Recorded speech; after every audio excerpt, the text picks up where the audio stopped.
ក្បាលពោះខាងក្រោមដកធំស្ទើរតែខ្លាញ់កុំភ្លេចហាត់ជាមួយនឹងគ្រូសុផលក្បាច់នេះនឹងដោះស្រាយបញ្ហាទាំងអស់ហ្នឹងហើយអ្នកទាំងអស់គ្នាកុំភ្លេចណាជួយ like ជួយ share វីដេអូនេះដើម្បីយើងទុកមើលហាត់នៅពេលក្រោយជៀសវាងការបាត់អូខេតាមដានជាមួយនឹងគ្រូសុផលទាំងអស់គ្នាកុំឲ្យប្រព្រឹត្តភ្នែកណាដើម្បីអ្នកទាំងអស់គ្នាហាត់ទៅ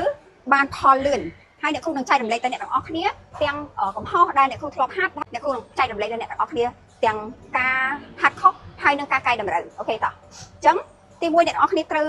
រៀបទម្រង់ខ្លួនឲ្យប៉ុណ្នេះមានន័យថាស្មាប្រអប់ដៃនៅក្រោមស្មាក្បាលជង្គង់នៅក្រោមតាគៀកណាដើម្បីយើងដាក់ទម្រង់នឹងឲ្យបោកដើម្បីយើងរៀបទៅហាត់ទៅត្រូវហ្មងអ្នកទាំងអស់គ្នាអញ្ចឹងគោលដែលអ្នកគ្រូឲ្យនេះគឺជាកលឹះណាជាកលឹះបន្ទាប់មកអ្នកទាំងអស់គ្នាផើតក្បាលពោះទៅរកឆ្អឹងខ្នងណាក្បាលពោះរកឆ្អឹងខ្នងហើយអ្នកទាំងអស់គ្នាទាញជើងស្ដាំទៅក្រោយឲ្យត្រង់លាតឲ្យត្រង់ណាលាតឲ្យត្រង់តបមកឆ្វេងមួយទៀតហើយលាតឲ្យត្រង់ដូចគ្នាអញ្ចឹងចំណុចបន្ទាប់មកទៀតអ្នកទាំងអស់គ្នាគឺថាសម្រាប់ដៃបើសិនជាយើងដែលយើងហាត់ទៅខុសហើយយើងអុកទៅខុសណាគឺអ្នកទាំងអស់គ្នាគឺដៃនេះគឺញ័រទៅមុខចេះគឺរង្គើហ្មងចាអត់មានដំណឹងទេអញ្ចឹងដើម្បីដឹងចាក់គ្រឹះឲ្យមានដំណឹងអ្នកទាំងអស់គ្នាត្រូវឡុកឆ្អឹងស្លាបជាខាងលើនេះអញ្ចឹងឡុកនោះមានថាយើងបិទមិនឲ្យវារង្គើណាចាក់សោអត់ឲ្យវារង្គើបន្ទាប់មកអ្នកទាំងអស់គ្នាផើតក្បាលពោះម្ដងទៀតទៅរកឆ្អឹងខ្នងណាអត់ប្រើទេក្បាលពោះយើងប្រើតែក្បាលជង្គង់ដើម្បីយើងអុកឯណាហើយអញ្ចឹងអ្នកទាំងអស់គ្នាប្រើជើងស្ដាំមុនដល់ទៅហាមចូលបន្ទាប់មកអ្នកទាំងអស់គ្នាអុកក្នុងចោះចេញដល់ទៅហាមចូលតាមច្រមុះក្នុងចេញតាមមាត់បន្ទាប់មកអ្នកទាំងអស់គ្នាដូរជើងណាគឺបែបហ្នឹងហើយទៅវិញត្រង់អត់ទៅវិញអែនចេះទៅវិញចេះ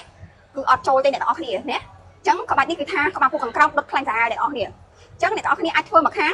ឲ្យបាន10ម៉ាស់ហើយយើងទៅជាមួយគ្នា3ជុំណាតោះឥឡូវបានមួយណាឡុកជាប់ក្បាលពោះធ្វើទៅរកឆ្អឹងខ្នងនិយាយទៅវិញអញ្ចឹងយើងរាប់សរុបហ្មង5 6 7 ហាមតែមកចេះគឺអត់ចូលទេអ្នកទាំងអស់គ្នានេះក្បាលពោះប្រឹងទាំងអស់8 9 10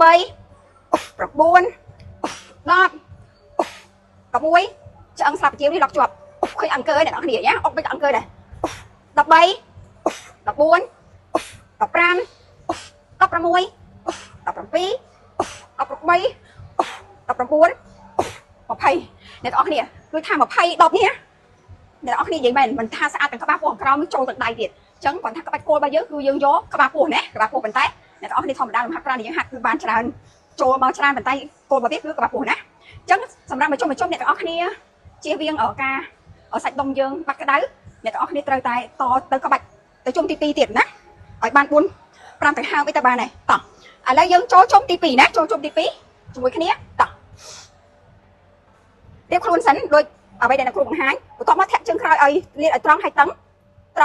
ឡុកឆ្អឹងស្លាបបញ្ជាស្មាទាំងពីរអត់ឲ្យធ្វើការទេមានថាបិទសោវាហើយធ្វើក្បាលពោះទៅរកឆ្អឹងខ្នងណាគោលហើយអ្នកនរគ្នាទាញក្បាលជង្គង់មកយើងមករកក្បាលពោះ1ទាញទៅវិញត្រង់តឹងមកអ្នកនរគ្នាតឹងមកអស់មក2 3 4អត់មានអង្គើទេណា5យើងចាក់វាជាប់ហើយ6 7 8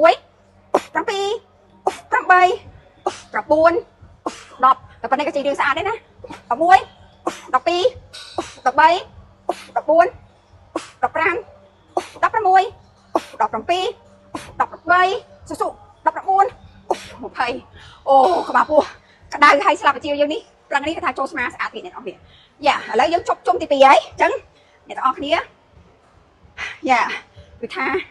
ហាត់ចូលពិតហាត់ហត់ពិតអ្នកនរគ្នាអូខេឥឡូវចូលជុំទី3ជាមួយអ្នកគ្រូសុផលទៀតណាតោះយើងហាត់បញ្ចប់យើងហាត់យកស្អាតមកអ្នកនរគ្នាក្បាលពោះណាអូខេគោលរបស់យើងប៉ុណ្ណឹងអ្នកនរគ្នាធាក់ជើងទៅក្រោយឲ្យតឹងធាក់ក្រោយទៅធូអត់ចូលទេអ្នកនរគ្នាតឹងហ្មងតឹងអស់មកលាតអស់ហ្មងក្បាលជង្គង់មានបត់ទេណាតឹងអស់ផឹកក្បាលពោះទៅរកឆ្អឹងខ្នងម្ដងទៀតហើយរៀបចាត់ថ្មីណាហើយឡុកឆ្អឹងស្លាបបញ្ជាស្មាពីលើហ្នឹងជាប់មានថាបិទជាប់ណា1 2 3 4 5ចូលទាំងផ្លូវមុខទៀតអ្នកនរគ្នា6 7 8ភ្នែករបស់យើងមើលទៅចុងកាមេរ៉ានេះកុំឲ្យងើយចុកកមើលចេះចុកក9 10ហាមបលែងក្បាលពោះ11 12 13 14 15 16 17 18 19 20ដាន់ចាគឺរួចរាល់ហើយអ្នកនរគ្នាអញ្ចឹងសម្រាប់បទពិសោធន៍របស់អ្នកគ្រូសុផលផ្ទាល់គឺថាសម្រាប់ក្បាច់នេះអ្នកនរគ្នាអ្នកគ្រូសុផលហាត់មួយសប្តាហ៍4 ដង4 ដងអញ្ចឹងអ្នកនរគ្នាអាចអនុវត្ត3 ទៅ 4 ដងគឺថាវាមានប្រសិទ្ធភាពណាហើយកុំភ្លេចណាយើងហាត់ឲ្យបានគ្រប់3ជុំហើយមួយសប្តាហ៍យើងធ្វើ3 ទៅ 4 ដងអ្នកនរគ្នានឹងឃើញលទ្ធផលអំពីការស្រកក្បាលពោះខាងក្រោមរបស់អ្នកទាំងអស់គ្នា ចង់ដឹងអីទៀតពីអ្នកគ្រូសុផលអាចទម្លាក់ comment ខាងក្រោមបានណាអូខេ love you